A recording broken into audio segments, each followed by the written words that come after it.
your questions or whatever you have. So we filed the lawsuit this morning in federal court alleging wrongful death of Herman Whitfield III. Mr. Whitfield was 39 years old, an accomplished concert pianist, didn't have a criminal record. He lived at home with his parents, and he was undergoing a mental health crisis. His parents called and asked for help, and the police came instead of the ambulance. Mr. Whitfield asked where the ambulance was, and he didn't get a response. The police asked if everybody was okay. Mrs. Whitfield said they were, but their son needed help. Police came, and initially it was 10 minutes or so of talking to Herman, and he was not cogent. He wasn't actually following their questions, or really didn't appear that he understood what was going on. He was naked. He was sitting on his bed, and he got up from his bed, went into the hallway, into the kitchen, and into the dining room. And when he got to the dining room, one of the officers had been in the dining room with his taser pointed towards the dining room door that entered from the kitchen. And when Herman entered that room, he tased him, deployed it twice. Herman fell to the ground yelling, "Fire, fire," from the 50,000 volts of electricity pulsing through his body. Went down on the ground. The officers got on top of him, cuffed him up. That didn't take too long. Herman was unarmed. He hadn't threatened any of the officers. He didn't attempt to hit them. He didn't attempt to kick them. He didn't try to bite them or spit at them. Never threatened them at all, either before the taser or during the handcuffing. When he was on the ground, Herman was a big guy. They got on top of him, handcuffing him on his back. He was saying, "I can't breathe, I can't breathe, I can't breathe." He said it 3 times. And then he went limp, and then he stopped moving. And the officers already had him handcuffed and kept weight on top of him. Didn't get him up off the ground right away into a position where he could breathe. And all of this is confirmed by body cam video the officers wore, which the police department has. But they haven't released it to the public yet, but they've allowed us as a family and the representatives to view it. We brought the lawsuit because what happened was wrong. Herman needed help. He didn't need the use of force, excessive force, deadly force. He needed to get mental health help. He didn't need the police to intervene like they did. There was no reason for the taser, inconsistent with their training and policy and practice, to use it against a non-resisting, unarmed, non-threatening person in that situation. They didn't need to cuff him up, and they certainly didn't need to leave him on the ground after he was gasping for breath, crying that he couldn't breathe. The police community has known for at least 25 years of the risk of positional asphyxiation, that is suffocation that happens when somebody is in that situation and they can't breathe. And just because they say they can't breathe doesn't mean they are breathing or getting enough air in their lungs in order to maintain body functions. Officers are trained, or supposed to be trained, and mostly around the country they are, that if somebody is in that prone position, face down, cuffed behind the back, to get them up right away to facilitate breathing. When we viewed the videotapes, the department confirmed, because there were representatives there with me, that one, yes, they heard him on the video saying clearly, "I can't breathe," at least 3 times. And when they were there on the ground with Herman with weight on top of him, I said, aren't they trained to get him up right away to facilitate breathing? And they acknowledged that they were. Should have been trained to do that, and that it didn't happen.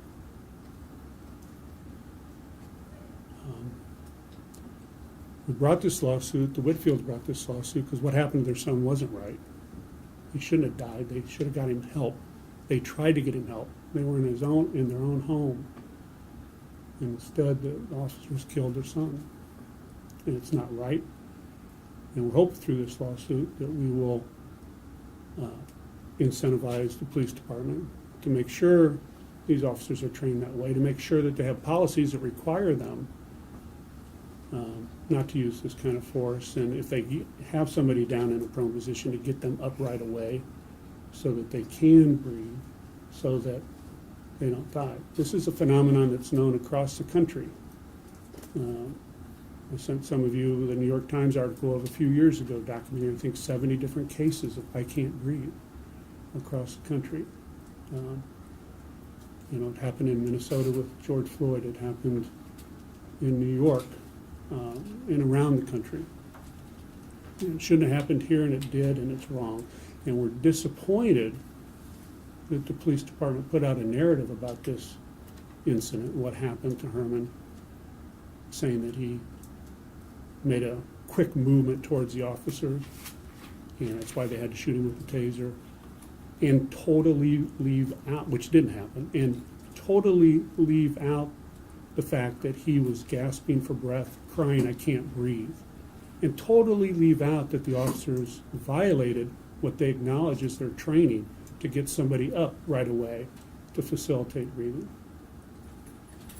Now, this happened in the early morning hours. The city of Indianapolis says it has a trained crisis response team to handle these sorts of circumstances, but it just wasn't available because they only work 8 to 6 during the day. Well, they need to work around the clock because people need those kind of services around the clock. The Whitfields needed those kind of services, and we as a community, because the police department is our responsibility as a community, ought to make sure that we provide for the needs of those most vulnerable in our society, people that are helpless and need our assistance. We need to treat those people humanely, civilized fashion, and not meet them just with force. Not wait 10 minutes and then, we're deciding we're going to get them out of here and take them away, and do it in an aggressive, physical manner that isn't called for, inconsistent with what we know are modern-day police tactics, and in a way that injures people unnecessarily, and in some instances, like that unfortunate morning, ends in a death that didn't need to happen. So we're here to announce the filing of that lawsuit and tell you what it's about. Before we take questions, Israel, do you have anything you want to add? The only thing that I'd like to add is that IMPD, when we first met with IMPD, Detective Duke at the hospital the early morning of Herman's death, promised us transparency. And I've been in contact with one of the deputy chiefs throughout this process. And while they have provided us and allowed us to see the videos and listen to 911 calls, we question whether in fact transparency is occurring. What I mean by that is that we believe that IMPD should release the actual raw videos and not a compilation of the videos that, as I understand, has been prepared, called the critical incident videos. We think the public has a right to know what has happened to Herman.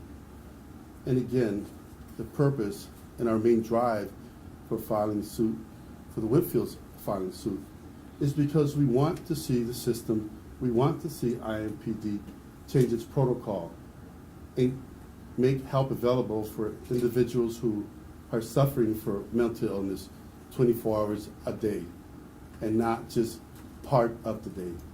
Because we strongly believe that had the correct response when the Whitfields asked for an ambulance, when the Whitfields asked for assistance, for help for their son, the correct response was to send a mental health team. If that had been done, we would not be here today. And so we're asking for, again, IMPD, we're asking for the coroner's office to be transparent and to give us and give the media the information that's been requested. Thank you. Mrs. Whitfield, do you want to say anything? Move the months. Sure thing. I'd love to second one. Herman, would you like to say anything, Mr. Whitfield? I just wanted to say, we just called for help for Herman during this mental crisis, and he wound up dead. We called the first responders, who are the people you depend on in these situations, and they let us down drastically. Really, let us down drastically. That's all I have to say.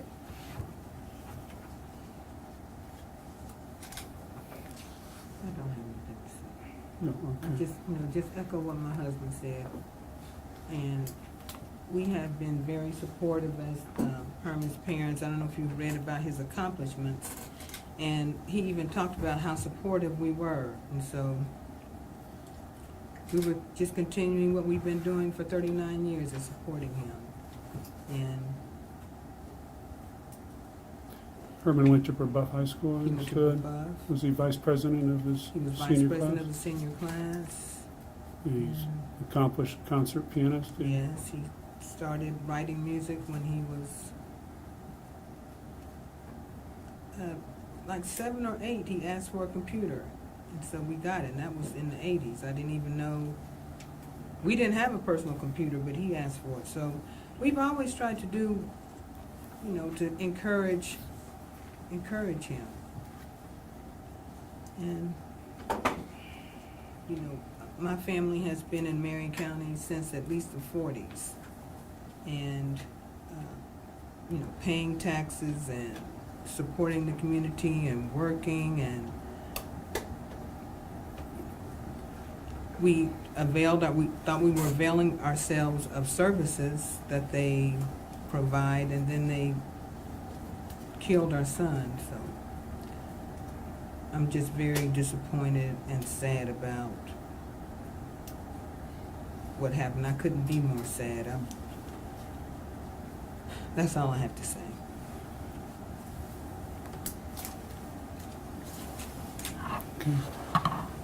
Gladys or Herman, would either one of you give us some sense of what your son's mental health struggles were? Is this something that he had dealt with for years, and what you were actually dealing with that night? I really don't have anything to say about Herman's health at this point. The complaint sets out sufficient information to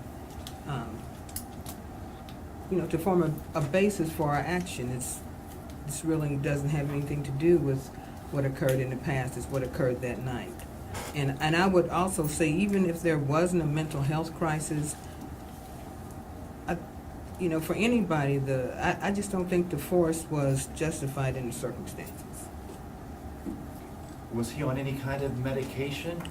I have nothing to say about Herman's mental health or his health in general, because that's private. And as I said, the complaint sets out sufficient facts for the complaint, or the cause of action. You had called for an ambulance. Were you hoping to have him taken to the hospital or prescribed some medication? Well, we wanted him to be taken to the hospital. That's what my husband said when they arrived, was an ambulance. Mm-hmm. He just, from what I understand, he just didn't seem to be cogent at the time. He wasn't really responding to when you were talking to him in any kind of logical manner. Right. And just seemed to be a bit, as you say, out of it. He wasn't combative, he wasn't violent. He was just needing some intervention to find out what was going on with him and to get him some help. Can either of you speak to what you witnessed in the home when the police came? Or were you in some other part of the house where you weren't able to witness this? Or what was your perspective? What did you see? Again, I think that the complaint lays out sufficient information that's based upon the videos that we viewed, and also may include some of our own personal observation. At this point, I'm not sure what all is in the complaint, but I don't have anything else to add about what occurred that night, other than in the complaint. Other information may be forthcoming in, in the future as the action progresses. Mr. and Mrs. Whitfield, I'm so terribly sorry. And by now, those of us in the media have seen your son in his YouTube videos. We've heard his music, and man, his loss is a blow to our community. And I say that to you. And I wonder if there's anything you could tell us about Herman the artist, about what he meant, his music and his art and what that all means. What's your name, please? Vic Reichert, I'm Oh, with okay. WRTV. I'm sorry, yeah, I'm so sorry. Oh, thank you.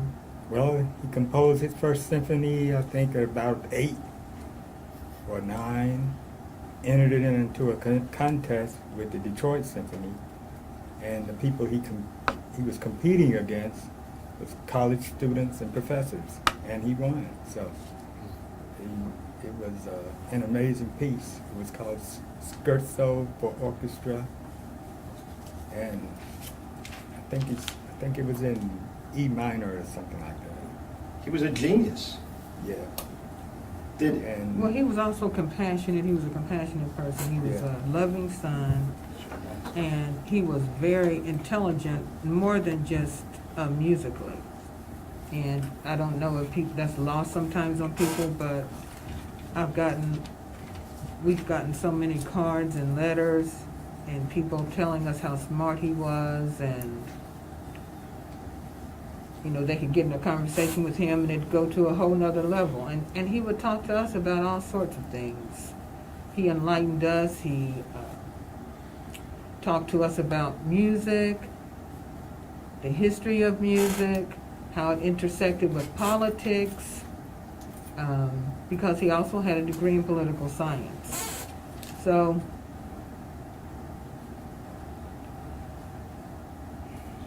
and people would often say to us, they would say that he was a gift to the world. And, I'm not making that up, that's what they would tell us. So, and they just have expressed to us it's such a loss to them as well. If I heard Mr. Israel correctly, he was there the night that Herman was killed. So you folks knew from the beginning that something had gone wrong here, that the police had mistreated your son from the very beginning? Well, when he ended up dead, that wasn't supposed to happen. He was alive.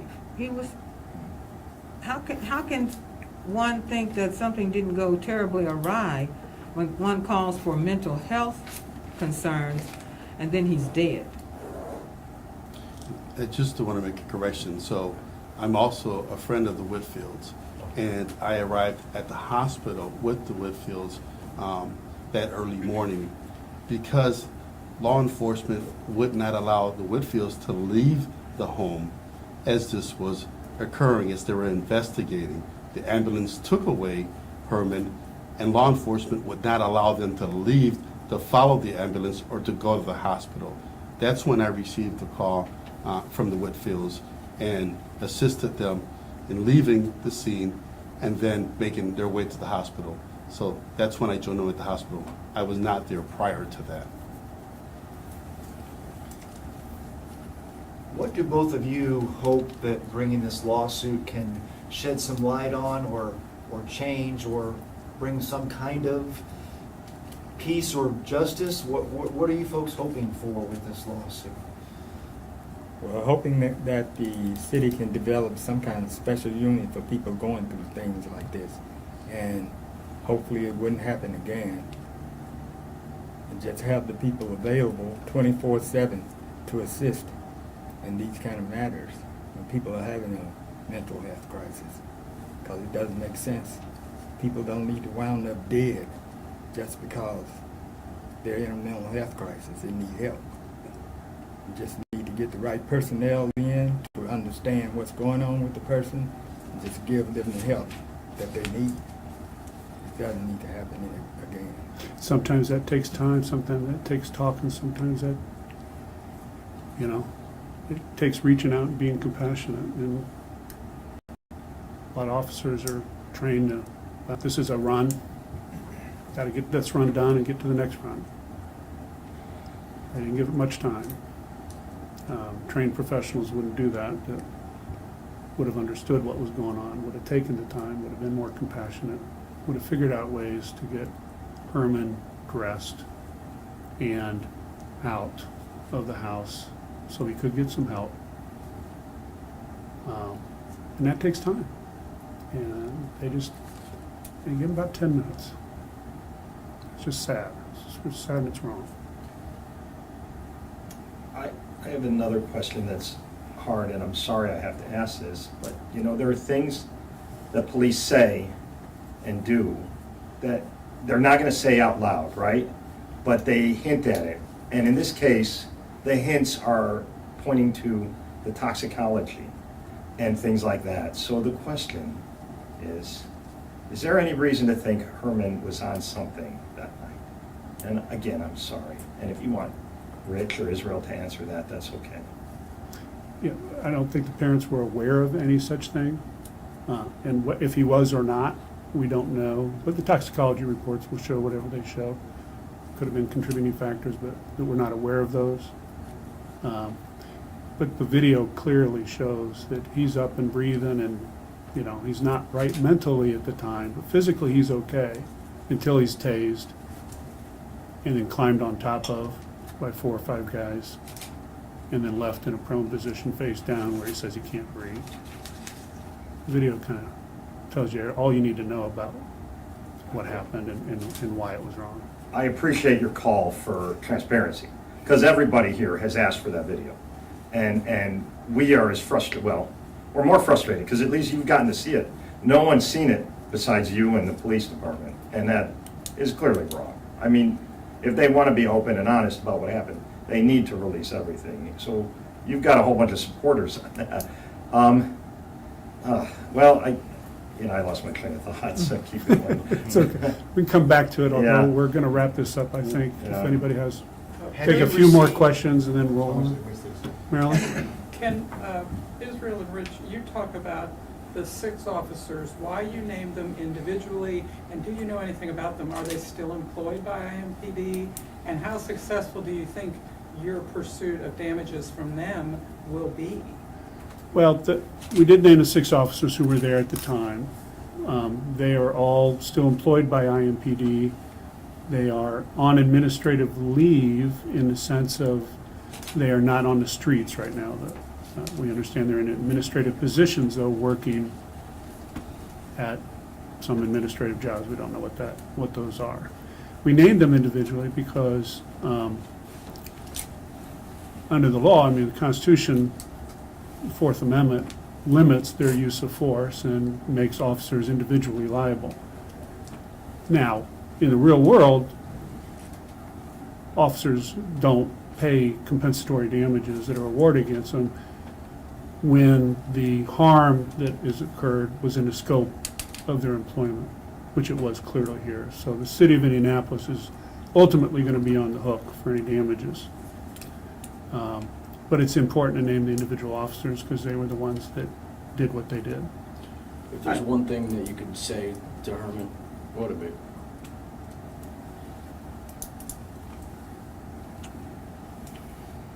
be? We love you.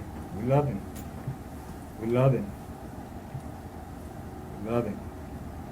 Miss him. We do have his music to listen to, though. How often do you listen to that music? Every other day. Every other day. But it kind of brings me to tears to hear it, right now. So What were the last words you said? it just brings me to tears to hear his music, to listen to it. That night, what were the last words you said? The last words.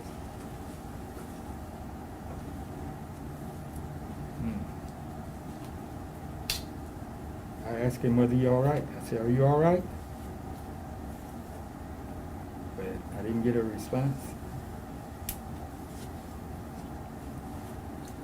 Ms. Whitfield, when we talked about the toxicology and whether or not that'll show anything, does it matter if a subject is high or on drugs or having a mental state to how police respond and how they're supposed to handle these cases? Well, if it affects somebody's actions and makes them aggressive, certainly officers are trained to respond to that aggression. Not what's inside the body, but what the physical manifestations of any such intoxication could be. That wasn't the case here. I mean, if Herman had ingested anything, it certainly wasn't displayed in any kind of aggressive form of his action. He wasn't physically aggressive with anybody. He wasn't physically aggressive with his parents. He wasn't physically aggressive with any of the officers. So I guess that's the answer to that question. And I think that that's what you will see in the video. You will see that he was not aggressive, that he wasn't acting under the influence of any substance, which is why it's important for IMPD to release the videos. You will see for yourself, because IMPD put out multiple narratives, press releases telling their narrative. But I think once you see those videos, you're going to see that those narratives are factually incorrect. With those videos, like those transparency, obviously you've seen those. And what conversations have had IMPD with you? What kind of conversations have you and IMPD had since you've seen those body cam videos? Well, I watched him with the deputy chief and with several other IMPD officers, and they acknowledged when we were watching him the salient facts of what Herman said and why and that they didn't get him up right away, even though their training was supposed to be. We set forth in the complaint detailed allegations based on that body cam video. Under the federal rules of civil procedure, lawyers are obligated to have a factual foundation for any allegations that they make. And so everything in that complaint is true, and it's based upon those body cam videos. So that's what happened. And those facts about not having any kind of aggression from Herman before they shot him with the taser, and him crying out, "I can't breathe," 3 times, and them not getting him up off the ground. Those are all facts that the police department totally left out of their initial reports about what happened. And that's disappointing. It's really disappointing. It's not shocking. And I understand they're looking after their own interest, but they ought to deal with the truth, even if it hurts. And there are public servants, and we got to expect better of them. And this lawsuit's going to take them to task for those incorrect narratives about what happened. In the narrative, they seem to make it seem like after officers had Herman in handcuffs, that then paramedics were pretty much led right into the room. Is that the case, or how long was it before Herman saw any kind of medical treatment from a trained professional? It was 3 or 4 minutes after he was down and handcuffed and lying prone, and after he had said that he couldn't breathe, before paramedics came in, directed the officers to get him up off the ground and asked Herman to get off the ground, and he was totally non-responsive. Couldn't respond. He was not moving, and he wasn't breathing. And the paramedics, you can see this in the video, went right into quick action, trying to revive him with CPR, and they never were able to. Any idea when the paramedics got on scene? Were they on standby? I think the ambulance had come, and were waiting at some point. We don't know exactly when they came, but they were waiting. they got him, and they were in within 3 or 4 minutes after Herman had stopped moving and was handcuffed and still down on the ground. And so, just to clarify, none of the IMPD officers assisted in any medical assistance during that 3 to 4 minutes? No, not at all. None performing No. CPR? No. Okay. Mr. Whitfield, can you describe, there's that moment before the taser was fired that police say was some kind of aggressive act. What did you see in the tape when that taser was fired? I see, well, and there's 6 different body cam videos, so you see a little bit different from each perspective. But Herman is in the bedroom, and there's an adjoining hallway out the bedroom door. He's sitting on the bed for the most part of the time that they're interacting. Sometimes he's in the hallway, and they're talking to him, and people are coming up to him. His dad's bringing him pants, and they're saying, you need to get dressed. And he goes in the bedroom, and he sits on his bed, and police officers come in, and they try to talk to him, and he's just not responsive. And at one point, and this is towards the end, and it's very short and brief, he gets up and goes out of the hall, out of the bedroom, into the kitchen, out of the kitchen, into the dining room. The body cam of, and I think it's Officer Sanchez, because he's the one that shot him with the taser, he is in the living room, which adjoins the dining room. There's no barrier between the two. He's got his taser out already, sees Herman coming out of the bedroom, going in the kitchen. He comes out and then comes around, and he's in the dining room, pointing the taser at the open dining room door. There's no door there, it's just a doorway, and waits until Herman comes out of that doorway. He takes a few steps, and he shoots him with the taser right away. That's what I saw. And I assume then that you have not received any toxicology report or official cause of death from the coroner? No, we've been in contact with the coroner's office and asked for that, but they say it's not complete. In fact, I just talked to them this morning. They said it's another week or 2. And do any of you, especially Mr. and Mrs. Whitfield, do you feel in any way that this was racially motivated or had a racial component to it in the way that your son was treated? I don't know. I would hope not. I don't know either. You just never know what's in a person's heart, so. I don't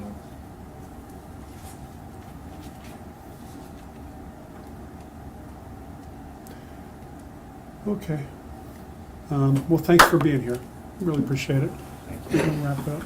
We obviously would like to tell people and show people who your son was. Do you have any photographs that you can share of your son?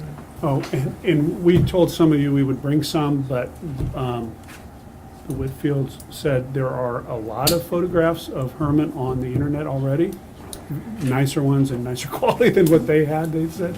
So they asked that you get them off of there. I mean, if you just type in on Google Herman Whitfield III, you're going to get a lot of photographs of him, and you can use any of those. Are there any approved, like, we just don't take photos and use them willy-nilly.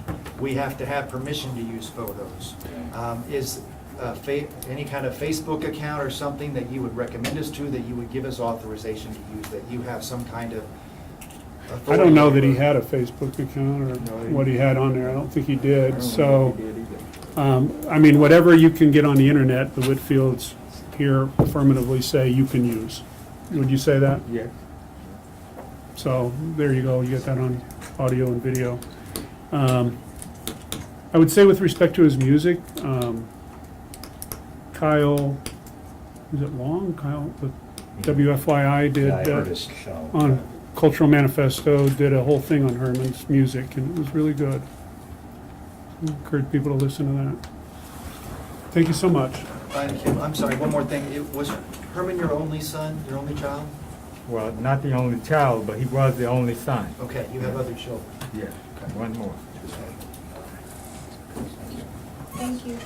Thank you so much. Thank you for your time. Thank you. Thank you for coming out.